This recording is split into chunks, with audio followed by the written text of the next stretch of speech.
بسم اللہ الرحمن الرحیم۔ السلام علیکم۔ کہیں دور مشرق کے ایک قدیم شہر میں، جہاں بازاروں میں خوشبوئیں مہک رہی تھی اور محل کی دیواریں سونے جیسی چمک رہی تھی، ایک غریب مگر بہادر لڑکا الادین رہتا تھا۔ وہ اپنے والد کے انتقال کے بعد اپنی والدہ کے ساتھ محنت مزدوری کر کے گزارا کرتا۔ ایک دن ایک عجیب و غریب شخص نے اسے روکا، جو بظاہر ایک امیر تاجر لگ رہا تھا، مگر حقیقت میں وہ ایک مکار جادوگر تھا، جو الادین کو ایک خطرناک مہم کے لیے تیار کرنا چاہتا تھا اور اس پر بھیجنا چاہتا تھا۔ جادوگر نے الادین کو ایک سنسان پہاڑی پر لے جا کر زمین کھودنے کا کہا اور خود بھی ساتھ لگ گیا۔ اس نے ایک سرنگ میں داخل ہونے کا کہا۔ اس نے کہا اس غار میں بے شمار خزانے چھپے ہیں، مگر اصل خزانہ ایک پرانی اور جادوئی چراغ ہے۔ الادین نے احتیاط سے اندر قدم رکھا اور غار کے اندر جھلملاتے جوہرات دیکھ کر حیران رہ گیا، مگر اسے یاد تھا کہ اس کا اصل مقصد چراغ کو لینا ہے۔ اس نے جیسے ہی چراغ اٹھایا، غار میں گونجدار آواز سنائی دینے لگی اور دروازہ بند ہونے لگا۔ الادین نے گھبرا کر مدد کے لیے پکارا، مگر جادوگر نے کہا پہلے مجھے چراغ دو، پھر میں تمہیں باہر نکالوں گا۔ مگر جادوگر نے غداری کرتے ہوئے دروازہ بند کر دیا اور اسے وہیں چھوڑ دیا۔ اندھیرے میں الادین نے چراغ کو غور سے دیکھا اور اتفاقاً اسے رگڑ دیا۔ اچانک دھواں اٹھا اور ایک دیو قدامت جن ظاہر ہوا، جس نے گرجدار آواز سے کہا، اے میرے آقا، حکم دو، میں تمہاری خدمت میں حاضر ہوں۔ الادین حیران تھا مگر جلدی سے بولا اور گھبرا گیا، مجھے اس غار سے باہر نکالو۔ پلک جھپکتے ہی وہ اپنے گھر کے سامنے کھڑا تھا۔ الادین نے اپنی ماں کو ساری بات بتائی۔ جب انہوں نے چراغ کو دوبارہ رگڑا تو جن دوبارہ نمودار ہوا۔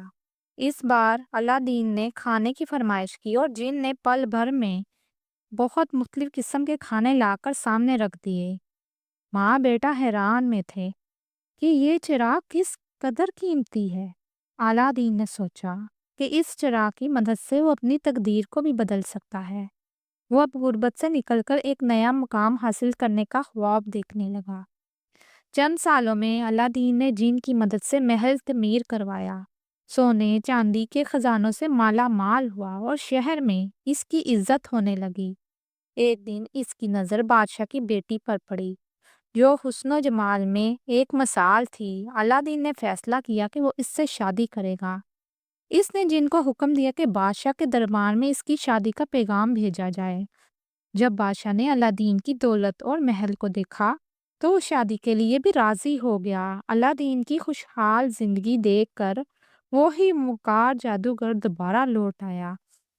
اس نے ایک چال چلی اور بوڑھے فقیر کا بیس بدل کر محل کے قریب پہنچا۔ وہ محل کے ملازموں سے بولا، یہ پرانا چراغ بیچ دو اور میں تمہیں ایک نیا اور چمکدار چراغ دوں گا۔ ایک نادان نوکر نے الادین کا چراغ لے جا کر جادوگر کو دے دیا۔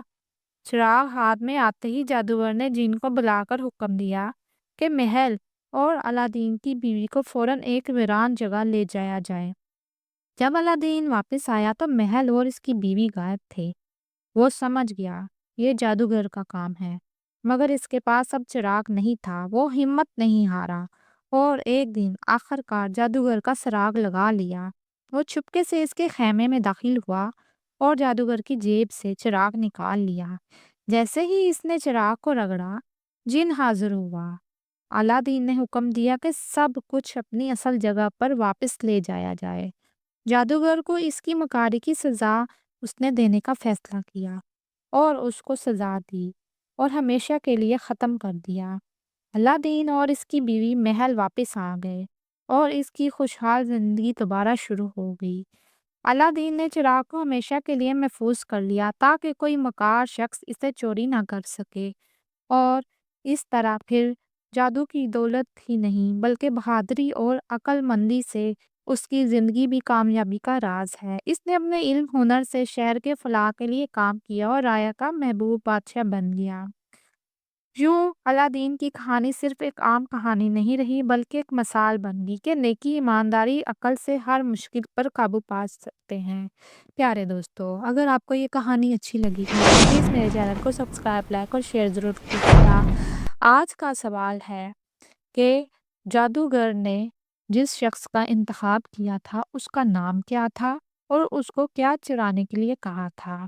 اب مجھے اجازت دیجیے، آپ کے ایک سبسکرائب سے مجھے بہت حوصلہ ملتا ہے۔ میں غریبوں کی مدد کرنا چاہتی ہوں اور اپنے گھر والوں کو سپورٹ کرنا چاہتی ہوں۔ اب مجھے اجازت دیجیے، اللہ حافظ۔